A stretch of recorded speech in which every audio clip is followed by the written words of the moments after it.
ka-Jollibee, tayo ay magtanim. Magtanim ay di biro. Maghapong yuko-yuko.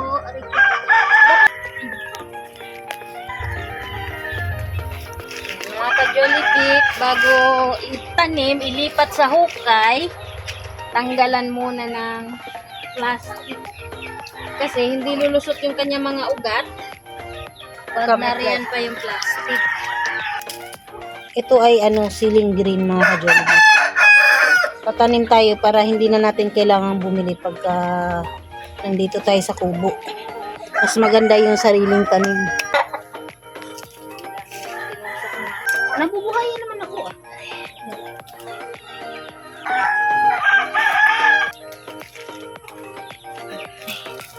Binili namin to sa palengke para mabilis. Buhay na eh. Kaysa mag-antay ka pa ng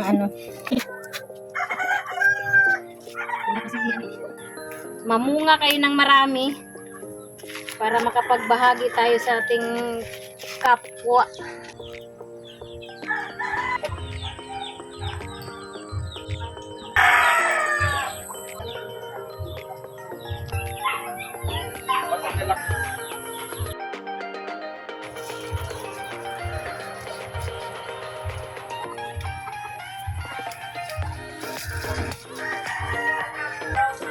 Kalimutan natin ang video.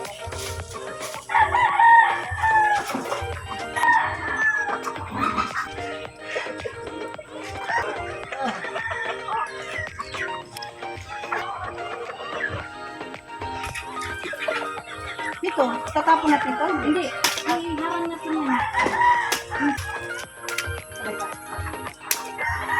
Tanim tayo ng malunggay, mga ka-Jollibee. So ganito magtanim ng malunggay, kailangan balatan mo muna yung puno para madaling lumabas yung kanyang ugat.